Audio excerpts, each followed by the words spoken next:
नमस्कार दोस्तों। I hope आपकी तैयारी अच्छी चल रही होगी। 5 से 10 दिन का जो गैप हम लोगों ने अभी दिया है उसमें आई होप आपने सारा अच्छे से रिवाइज किया होगा। ठीक है, ज्योग्राफी हम लोग खत्म कर चुके हैं और अब हम लोग आगे बढ़ने जा रहे हैं एंशिएंट इंडिया पे।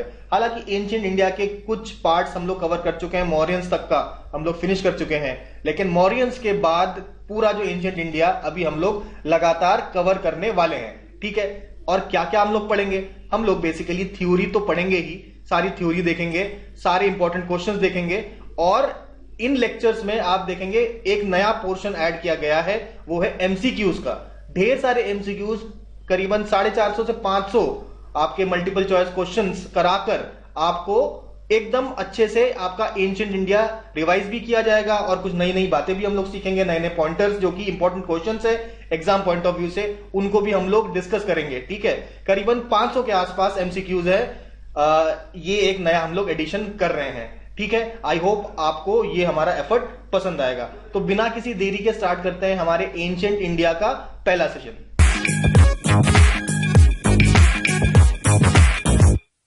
चलिए कहानी को स्टार्ट करते हैं। हम लोग पढ़ेंगे पोस्ट मौर्यंस। तो मौर्यंस वाला पीरियड कवर कर चुके थे, अब मौर्यंस के बाद आगे हम लोग हमारा एंशिएंट हिस्ट्री की कहानी को आगे बढ़ाएंगे।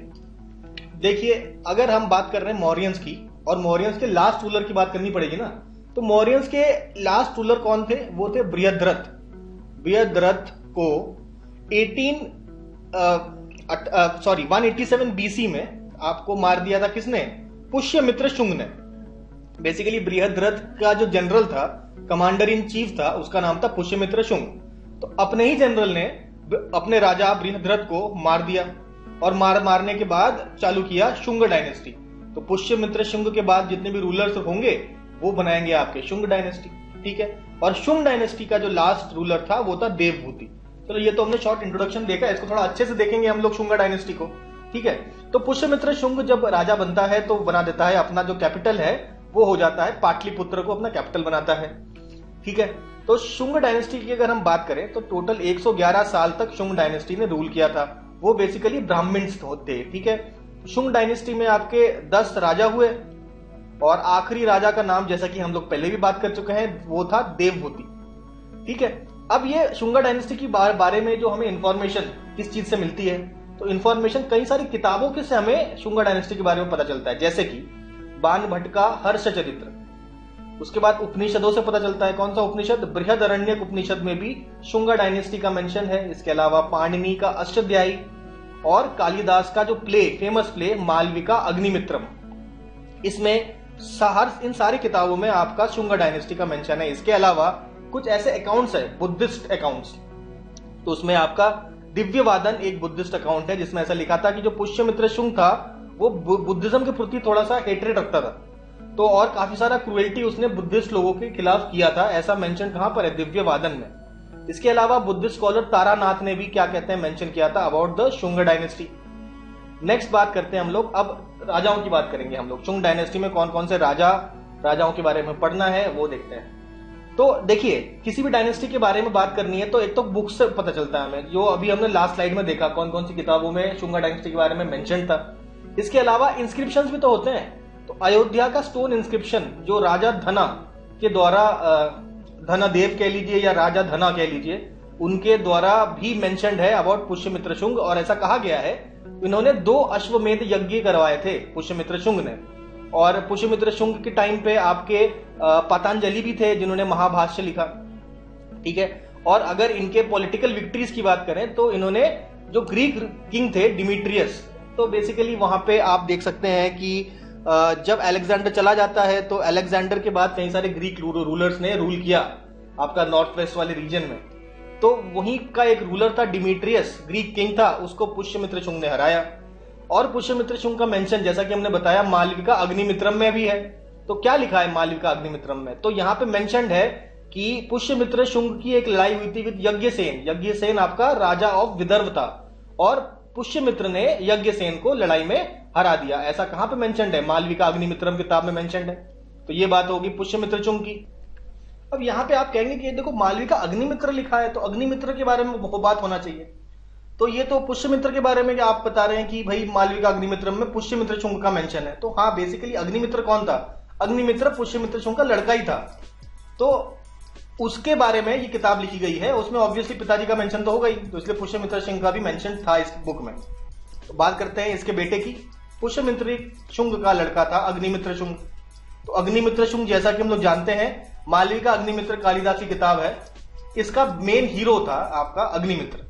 ठीक है, 8 साल तक इसने रूल किया और इसका कैपिटल विदिशा था। यहां देखिए पुष्यमित्र शुंग की बात करें तो उसका कैपिटल था पाटलिपुत्र, अग्निमित्र ने कैपिटल चेंज करके कर दिया विदिशा।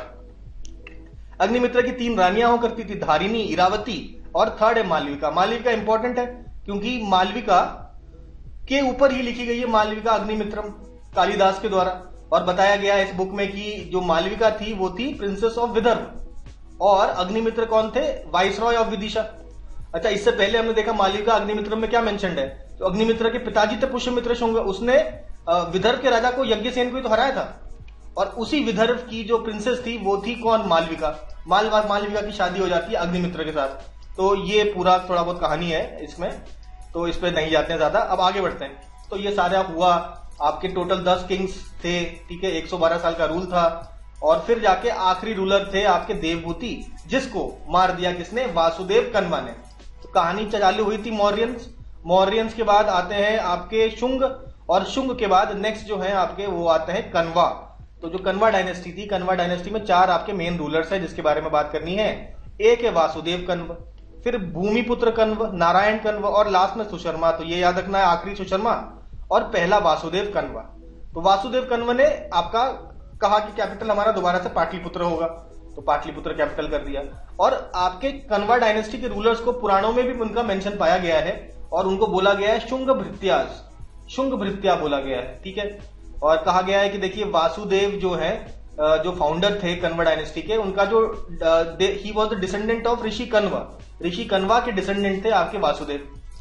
ठीक है, तो अब आखिरी रूलर आते हैं सुशर्मा। तो और सुशर्मा को किसने मारा, सिमूक ने।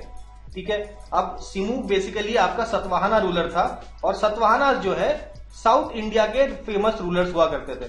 तो अभी हम लोग मौर्य से शुंग से हम लोग पहुंचे कन्वा, और कन्वा से हम लोग पहुंचे आपके सतवाहन डायनेस्टी। तो अगला हम लोग पढ़ने जा रहे हैं सतवाहन डायनेस्टी को। चलिए आगे बात करते हैं। देखिए सतवाहन डायनेस्टी की अगर बात करें तो बेसिकली आंध्र प्रदेश वाला जो रीजन, महाराष्ट्र आंध्र प्रदेश वाले रीजन में मोस्टली वो लोग रहते। ठीक है, और पुराणों में इनको मेंशन किया गया है आंध्रास के नाम से, इनको आंध्रास बोला गया है। ये भी आपके ब्राह्मण डिसेंट के ही थे, जैसे शुंग थे, शुंग भी ब्राह्मण डिसेंट था, कन्वा भी ब्राह्मण डिसेंट था, और सतवाहना भी आपके ब्राह्मण डिसेंट के किंग्स थे। और इनका कैपिटल था प्रतिष्ठान या प्रतिष्ठानपुर, जो कह लीजिए, जो अभी का करेंटली औरंगाबाद डिस्ट्रिक्ट है। तो बेसिकली इंडिया में आप एक चीज नोटिस कर सकते हैं कि जो आपका नॉर्थ वाला रीजन है उसको बोलते थे उत्तर पथ, और जो साउथ के रीजन को बोलते थे दक्षिण पथ। ठीक है, तो ये देखिए, इसके बारे में आगे हम अभी चर्चा करेंगे हम लोग। चलिए, सतवाहना डायनेस्टी हमने देखा कि उसका कैपिटल था प्रतिष्ठान, जो कि गोदावरी नदी के पास है, और ये लोग कृष्ण वासुदेव की पूजा करते थे, वैदिक रिचुअल्स को भी मानते थे। फाउंडर जैसे कि बताया सिमूक, और सिमूक ने मार दिया था किसको, सुशर्मा को, last ruler of the Kanva dynasty. फिर आते हैं हम लोग, देखिए अब सिमूका को आंध्रा भृत्या भी बोलते हैं या आंध्र जातिया भी बोलते हैं। ठीक है, ये था सिमूका का नाम। अब सतवाहना डायनेस्टी के बारे में हमें जानकारी कैसे मिलती है, कुछ इंस्क्रिप्शन से मिलती है। एक इंस्क्रिप्शन अभी हम लोग बात करते हैं, नाने घाट इंस्क्रिप्शन, और एक और नासिक इंस्क्रिप्शन है, आगे जाके बात करेंगे, कुछ और इंस्क्रिप्शन की भी बात करेंगे। तो पहले बात करते हैं नाने घाट इंस्क्रिप्शन की। तो जो नाने घाट इंस्क्रिप्शन किसने लिखा था, आपका नगनिका, जो कि सतवाहन डायनेस्टी की एक काफी प्रतापी राजा हुआ करते थे, नाम था उनका गौतमीपुत्र सतकर्णी, उनकी वाइफ थी। तो उनकी वाइफ नागानिका ने लिखा था नानेघाट इंस्क्रिप्शन, और इसी इंस्क्रिप्शन में उन्होंने कहा कि सतवाहनास जो है वो दक्षिण पथपति है। दक्षिण पथ हमें पता है, साउथ इंडिया को दक्षिण पथ बोला जाता था, तो दक्षिण पथपति यानी कि दक्षिण भारत के जो रूलर्स हैं वो है सतवाहनास, ऐसा लिखा गया है नानेघाट इंस्क्रिप्शन में ऑफ नागानिका। ठीक है, अच्छा, ये जो सतवाहना डायनेस्टी के बारे में एक चीज और इंटरेस्टिंग है, इनके जो राजाओं के नाम आर मैट्रोनिम, यानी कि अपनी माता के नाम से इन्होंने अपने नाम रखे, जैसे कि गौतमीपुत्र सतकर्णी। तो गौतमीपुत्र सतकर्णी नाम तो स्टार्टिंग गौतमी है ना, तो गौतमी बालश्री आपके गौतमीपुत्र सतकर्णी की मदर का नाम था, उन्हीं के नाम से इन्होंने गौतमीपुत्र सतकर्णी रखा। ऐसे और भी अलग अलग रूलर्स होंगे, आगे जाके हम लोग बात करेंगे, जिनके जो नाम है उनकी माता के नाम से लिया गया है। ठीक है, इसके अलावा जो सातवाहना रूलर्स थे वो रॉयल ग्रांट दिया करते थे, बुद्धिस्ट मॉन्क्स को और ब्राह्मण्स को काफी ज्यादा ग्रांट दिया करते थे, फ्री ग्रांट दिए देते थे, लैंड देते थे। तो इन सब तरीके के आपको उनको फेवर्स किया करते थे, ठीक है, रॉयल ग्रांट दिया करते थे बुद्धिस्ट मॉन्क्स को और ब्राह्मण्स को। नेक्स्ट बात करते हैं हम लोग मेन रूलर की। तो देखिए सबसे बड़े रूलर इनके जो सबसे फेमस रूलर है गौतमी पुत्र सतकर्णी, जिनको एकमात्र ब्राह्मण बोलते हैं और राजा राजा महाराजा भी बोलते हैं, ठीक है। और इनकी माता का नाम है गौतमी बालाश्री, ठीक है। जब ये आते थे तो इनके एक सबसे बड़े एनिमी थे जिसका नाम है नाहपन। नाहपन आपका शाहर्ता डायनेस्टी को बिलोंग करते थे, वो भी काफी बड़े रूलर हुआ करते थे। और अब यहां पे ऐसा देखा गया है कि नाहपन के सिल्वर कॉइन्स 8000 ऐसे सिल्वर कॉइन्स पाए गए नासिक में, और इन सिल्वर कॉइन्स के ऊपर नाहपन का नाम हटा के गौतमी पुत्र सतकर्णी अपना ठप्पा लगा देते हैं और सेम सिल्वर कॉइन्स को अपने नाम से चलाने लगते हैं। ऐसा देखा गया है आपका नाहपन के सिल्वर कॉइन्स को लेकर, ठीक है। अब यहाँ पे देखिए एक नासिक इंस्क्रिप्शन था। अभी इसी नाहपन का जो लड़का आपका सन इन लॉ था, यानी कि बेटी का हस्बैंड सन इन लॉ, तो सन इन लॉ उसका नाम था उषावदत्ता। उषावदत्ता के द्वारा लिखा गया था नासिक इंस्क्रिप्शन, जहां पे आपके गौतमी सतकर्णी के बारे में बताया गया है, ठीक है।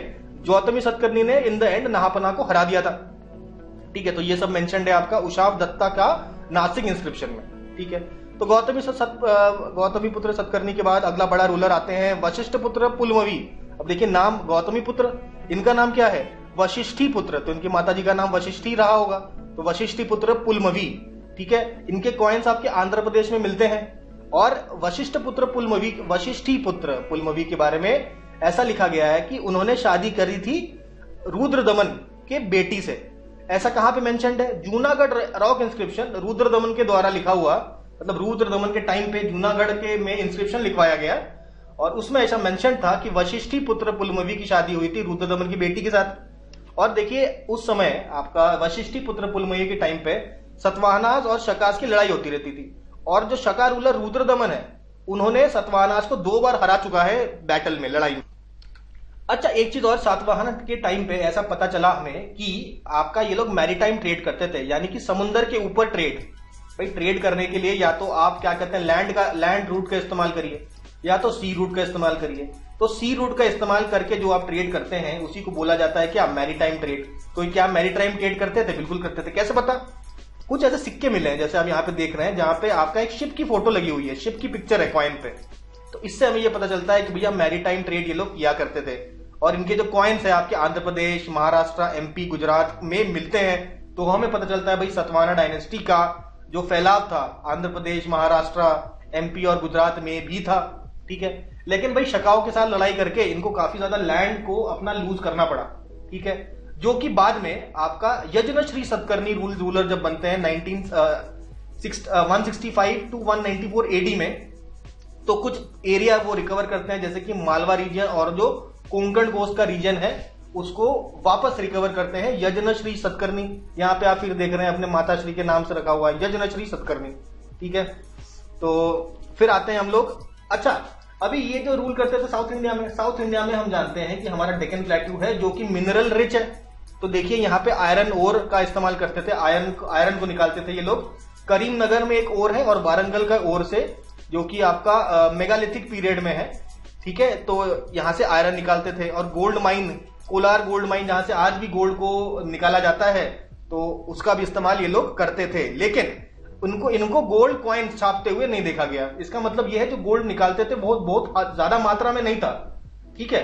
तो इसलिए गोल्ड कॉइन्स ये लोग नहीं निकालते थे। हालांकि गोल्ड माइंस से ये लोग गोल्ड तो माइन किया करते थे। ज्यादातर इनमें हम देख सकते हैं लेड कॉइन्स तो सबसे ज्यादा पाए गए हैं। इसके अलावा कॉपर कॉइन्स और ब्रोंज कॉइन भी सतवाहना पीरियड में आपको दिखे, लेकिन गोल्ड कॉइन्स नहीं दिखे, ठीक है।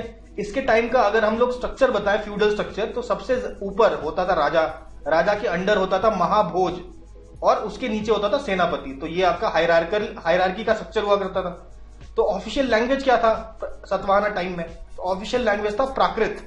ब्राह्मी स्क्रिप्ट में लिखी हुई Prakrit language was the official language of Satavahana period. Satavahana के बाद आते हैं एक और डायनेस्टी, वो की इक्ष्वाकु डायनेस्टी। तो इक्ष्वाकु डायनेस्टी आगे जाके सतवाहना डायनेस्टी को कंपटीशन देना चालू किया उस एरिया में। इक्ष्वाकु डायनेस्टी आ गए, ठीक है। अब हम लोग स्टार्ट करते हैं कुषाण डायनेस्टी। अब देखिए कुषाण डायनेस्टी जो है, जो कुषाण है उनको टोचारियन भी बोलते हैं, येऊ चीज भी बोलते हैं, YUEH। इसके अलावा मून ट्राइब भी बोला जाता है, ठीक है। इनको तोखराई भी बोला जाता है, स्ट्राबोस एक हिस्टोरियन है, उन्होंने इनको तोखराई बोला है। इनको ऋषिकास भी बोला जाता है, तुषारास भी बोला जाता है, क्योंकि जिस रीजन में ये लोग रूल किया करते थे वो उसको तुषार रीजन भी बोलते हैं, तो इसलिए तुषारास भी नाम पड़ता है इनका। तो बेसिकली अगर देखा जाए, कुषाण जो डायनेस्टी है वो एक सेंट्रल एशियन डायनेस्टी है, सेंट्रल एशियन एम्पायर है, और कह सकते हैं कि आपका पहला इंटरनेशनल एम्पायर है। इंटरनेशनल एम्पायर क्यों होगा अभी हम लोग समझेंगे आगे। देखिए, सबसे पहले जो रूलर है, फेमस रूलर, उनका ये सिक्का है, उनका नाम है हिराओस, HERAIOS, हिराओस, ठीक है, जो भी प्रोनाउंसिएशन है, ये स्पेलिंग है इसका। और वो सबसे अर्लीस्ट रूलर, कुषाण रूलर थे, और ये ऑब्वियसली ये उनका कॉइन भी है, कॉइन में भी इनका आप फेस देख सकते हैं, इनका मेंशन है, ठीक है। तो अब ये जो इनका जो डायनेस्टी है कुषाण, अब ये इंटरनेशनल क्यों है? क्योंकि देखिए ये करीब करीब 9 मॉडर्न कंट्रीज मिलाकर इनका पूरा डायनेस्टी है। ये देखिए कनिष्का एम्पायर लिखा है ना, तो ये कनिष्का के टाइम पे, कनिष्का आगे चल के हम पढ़ेंगे, कुषाण रूलर है, तो इनके टाइम पे ये जो पूरा रीजन है, ये पूरा रीजन आपका था, आपका कनिष्का का एम्पायर है, कुषाण डायनेस्टी का एम्पायर था। यहाँ पे आपका एक रिवर है आपके सेंट्रल एशिया में, अमू दरिया, और रिवर गंगा। यहाँ पे देखिए गंगा रिवर है, गंगा रिवर से अमू दरिया तक का लंबा जो आपका टेरिटरी है वो सब इनके अंडर आता है। अच्छा, अमू दरिया का पुराना नाम है रिवर ऑक्सस, रिवर ऑक्सस, जिसको अभी अमू दरिया भी बोलते हैं। अमू दरिया, सिर दरिया आपने सुना होगा, ज्योग्राफी में देखा होगा आपने, ठीक है। तो बेसिकली सेंट्रल एशिया में जो रीजन है उसको बोलते थे खोरासान, खोरासान टू वाराणसी। आपका पूरा इतना बड़ा एम्पायर स्प्रेड करता है, करीबन 9 मॉडर्न कंट्रीज इस समय आप देख सकते हैं इस एरिया में हैं, ठीक है। सेंट्रल एशियन कंट्रीज है, पाकिस्तान, अफगानिस्तान, इंडिया, तो 9 कंट्रीज आपके हैं इस एरिया में, आपके कुषाण एम्पायर में, ठीक है। अब इनके रूलर्स के बारे में बात करते हैं। तो रूलर्स में देखिए, पहले तो कुछ कैटफिशर्स डायनेस्टी आएगी, फिर आपका कनिष्का डायनेस्टी आएगी, ठीक है। तो इसको हम लोग देखेंगे आगे जाके। सबसे पहले रूलर, पहले हमने क्या बताया, कैटफिशर्स डायनेस्टी।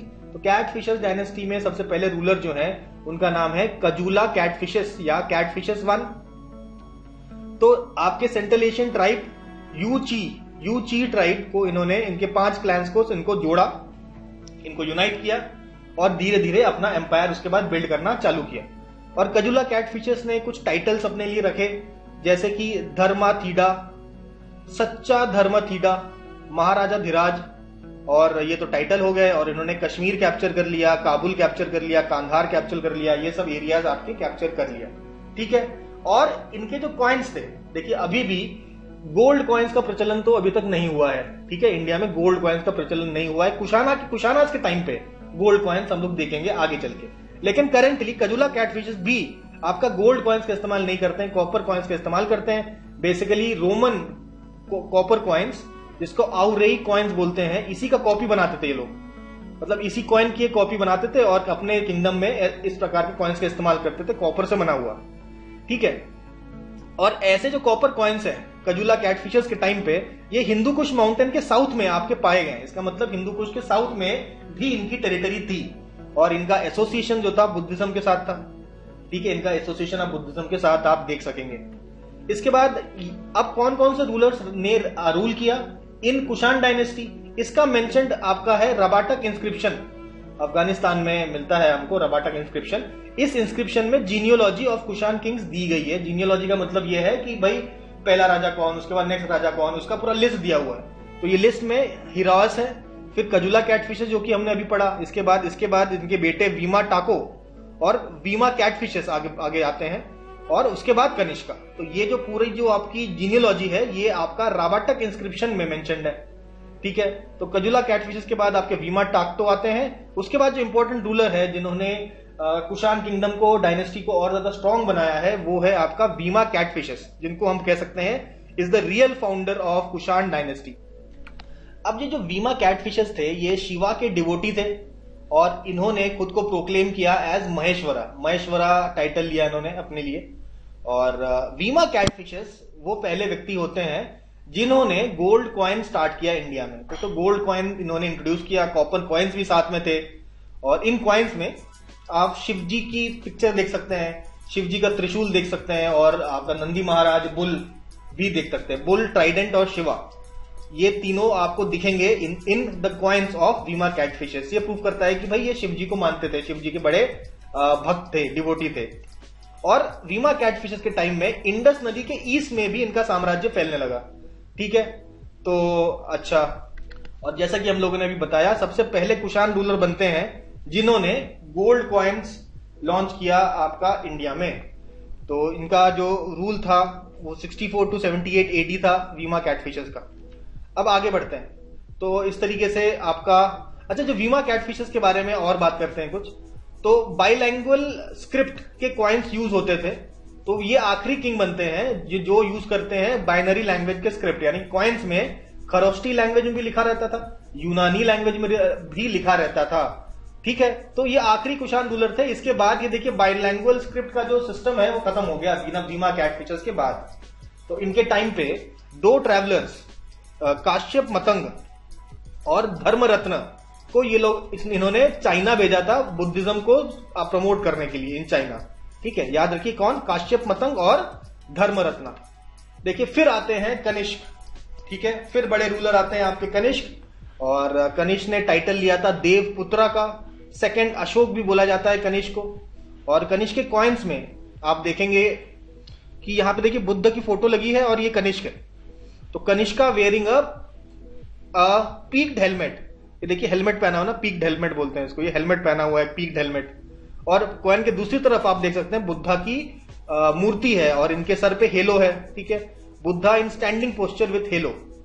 इसके अलावा कनिष्क की मूर्ति, हेडलेस मूर्तियां कई जगह मिलती है। देखिए ये दो आपकी मूर्तियां, हेडलेस मूर्तियां, ये आपका मिला है सुर्ख कोतल अफगानिस्तान में, और ये जो आपका स्कल्पचर मिला है ये मथुरा में मिला है, मार्ट नाम की जगह में। ठीक है, तो इन दोनों जगह में आपके कनिष्क की मूर्ति मिली है, हेडलेस कनिष्क की मूर्ति दोनों जगह मिली है। फिर कनिष्क के टाइम पे हमें मालूम है बुद्धिज्म से कि चौथा बुद्धिस्ट काउंसिल आपका आयोजित किया गया था। कहां पे, कुंदल वन में आयोजित किया गया था, जिसके प्रेसिडेंट कौन थे, Vasumitra. During this Buddhist council हमें यह भी पता है कि बुद्धिज्म दो स्कूल्स में टूट गया था, एक था हीनयान, एक था महायान, ये सब हमें मालूम है। आगे बढ़ते हैं, तो अगर कनिष्क के डॉक्टर कौन थे, फिजिशियन, तो कनिष्क के NISH कनिष्क। ठीक है, कनिष्क के जो फिजिशियन थे उनका नाम था चरक, और जिनको फादर ऑफ मेडिसिन बोला जाता है। और चरक के द्वारा लिखा गया जो किताब जो काफी फेमस है वो है चरक संहिता। और चरक संहिता को आप कह सकते हैं मेडिसिन पर सबसे पुरानी जो टेक्स्ट है, दैट इज कॉल्ड एज चरक संहिता। इसके अलावा कई सारे बुद्धिस्ट स्कॉलर्स आपके प्रेजेंट थे उनके कोर्ट में। एक थे देखिए आपके अश्वघोष, और इन्हीं के टाइम पे महायान बुद्धिज्म स्टार्ट होता है। ठीक है, अब देखिए बुद्धिज्म दो पार्ट में टूट गया ना, महायान हीनयान। तो ये महायान बुद्धिज्म के पैटर्न थे। और दो प्रकार के art, Gandhara school of art और मथुरा स्कूल ऑफ आर्ट, इनको पैटर्नाइज किया इन्होंने, इन दोनों स्कूल्स को पैटर्नाइज किया। और क्योंकि अब महायान बुद्धिज्म में बुद्ध को अब भगवान जैसा मानने लगे हैं ये लोग, बुद्ध की पूजा स्टार्ट कर दी गई है, तो बुद्ध का मूर्ति बनना चालू किया गया है। तो यहाँ पे पहली बार बुद्धा का मूर्ति बनना स्टार्ट हुआ आपके कुषाण पीरियड में, सॉरी कनिष्का के पीरियड में, क्योंकि अब ये बुद्ध की पूजा करने लगे थे।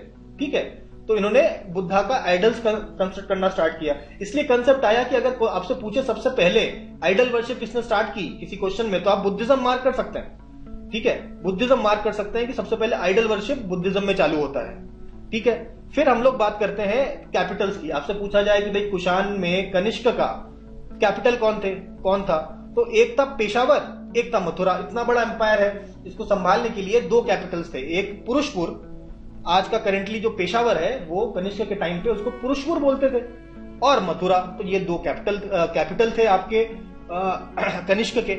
इसके अलावा कनिष्क का अगर आप किंगडम ध्यान से देखें तो इस किंगडम में आपका ट्रेड रूट जो कि फेमस सिल्क रूट है, तो सिल्क रूट कनिष्क के एम्पायर के थ्रू ही पास करता था। ऑब्वियसली अगर आप सिल्क रूट को कंट्रोल करेंगे तो टैक्सेस वगैरह से आपके पास काफी पैसा आएगा, आप काफी धनी हो जाएंगे। तो इसी ये जो सिल्क रूट का पास होना from the Kushanas empire, Kushana का जो एम्पायर सिल्क रूट पास करने के कारण हमारे जो कुशान थे वो काफी ज्यादा रिच थे, और इसलिए गोल्ड कॉइन्स अफोर्ड कर पाते थे। गोल्ड कॉइन्स कुशानी तो अफोर्ड कर पाए। ठीक है, इसके अलावा इन्होंने कनिष्क ने एक बहुत बड़ा स्तूपा बनवाया, कहां पे, पुरुषपुर में, पेशावर में। और ये एक ग्रीक इंजीनियर है, उसके द्वारा बनवाया गया। ग्रीक इंजीनियर का नाम है एगिसिलाउस नाम के एक काफी प्रतिभाशाली इंजीनियर थे, ग्रीक इंजीनियर, जिसकी देख रेख में आपका स्तूपा बनवाया गया पुरुषपुर में कनिष्क के द्वारा। ठीक है। बुद्धिस्ट स्कॉलर्स की अगर हम बात करें तो यहाँ पे वासुमित्र नाम के बुद्धिस्ट स्कॉलर थे। इससे पहले हमने किसकी बात करी? अश्वघोष की बात करी, जो कि आपके रॉयल पोएट थे। अश्वघोष के बाद एक फिलोसोफर थे वासुमित्र, जिन्होंने किताब लिखा महाविभाषा। महाविभाषा किसने लिखी? वासुमित्र ने, जिसे एनसाइक्लोपीडिया ऑफ बुद्धिस्ट फिलोसफी भी बोल सकते हैं हम लोग। ठीक। इसके अलावा नागार्जुन भी आपके प्रेजेंट थे इनके टाइम पे, जिनको इंडियन आइंस्टाइन भी बोला जाता है। और बुद्धिस्ट फिलोसोफर जैसे कि अश्वघोष हमने और वासुमित्र के बारे में बात की। इसके अलावा परसवा नाम के एक और बुद्धिस्ट फिलोसोफर भी इनके टाइम में ही थे। ठीक है। अब देखिए, ये है कुषाण की पूरी जीनियोलॉजी। हमें पता है सबसे पहले हीरोस आते हैं, उसके बाद कजुला कैटफिशेस, फिर वीमा टाको, वीमा कैटफिशेस, फिर कनिष्का आता है। तो ये आपका कैटफिशेस डायनेस्टी थी। फिर कनिष्का का चालू हुआ, कनिष्का के बाद हुविष्का, हुविष्का के बाद वासुदेव 1, कनिष्का 2, उसके बाद विशिष्का, उसके बाद कनिष्का 3, और अंत में सबसे लास्ट रूलर ऑफ कुषाण अगर आपसे पूछा जाए तो that is Vasudev 2। Last Kushan emperor was Vasudev 2। करीबन 270 से 300 एडी में इनका रूल था। तो बेसिकली हम समझ सकते हैं कि 1 एडी से लेकर 300 एडी तक का इतना लंबा जो टाइम पीरियड है, ये कुषाण डायनेस्टी रूल करती है।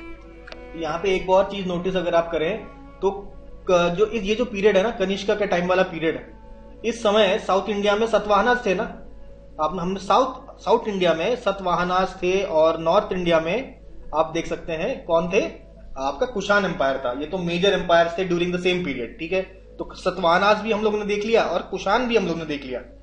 मतलब इसी सेम टाइम पीरियड में ये दोनों डायनेस्टी को हम लोग देख सकते हैं। ठीक है। सतवाहनास और कुषाण। कुषाण आपका नॉर्थ इंडिया में थे और सतवाहनास आपके साउथ इंडिया में थे, बस केवल यही डिफरेंस है। अब अगर हम देखें कौन कौन से इंस्क्रिप्शन से हमें कुषाण डायनेस्टी के बारे में पता चलता है, तो आप देख सकते हैं ये इंस्क्रिप्शन आपको थ्रू आउट द एम्पायर हर जगह मिलेगा। चाहे वो अफगानिस्तान का रबटक इंस्क्रिप्शन हो। रबटक इंस्क्रिप्शन बेसिकली वो सुर्ख कोतल अफगानिस्तान से में आपका काफिर का किला नाम की एक जगह है, वहां से मिलता है। इसके अलावा देखिए आप पाकिस्तान में आप देख सकते हैं मानिक्यल, पंजाब, रावलपिंडी अभी का जो पाकिस्तान है, और आपका सुई बिहार। ये अपने 11वें साल रीन ऑफ कनिष्का में इन्होंने बहावलपुर पाकिस्तान में सुई बिहार का इंस्क्रिप्शन लगवाया। देखिए पाकिस्तान भी कवर हो गया, यहाँ पे देखिए अफगानिस्तान भी कवर हो गया। इसके अलावा देखिए आपका तक्षशिला में आपके धर्मरजिका स्तूप में भी मेंशन्ड है इंस्क्रिप्शंस, तो यहां से पता चलता है। और फिर इंडिया में अगर बात करें तो सांची में भी इंस्क्रिप्शन है, सारनाथ में भी इंस्क्रिप्शन है, मथुरा इंस्क्रिप्शन भी है, जिसको लास्ट इंस्क्रिप्शन ऑफ कनिष्का यानी कि 23वें साल पे मथुरा इंस्क्रिप्शन इंस्क्राइब किया गया कनिष्का के द्वारा। तो आखिरी इंस्क्रिप्शन अगर पूछा जाए कौन सा है कनिष्का का, तो याद रखिए मथुरा इंस्क्रिप्शन। तो ये सारे जो इंस्क्रिप्शन हैं ये कनिष्का के टाइम पे थे। इसके बारे में हमें उसके बारे में कनिष्का के बारे में, कुषाण एम्पायर के बारे में काफी सारी बातें इंस्क्रिप्शन के थ्रू हमको पता चलती है।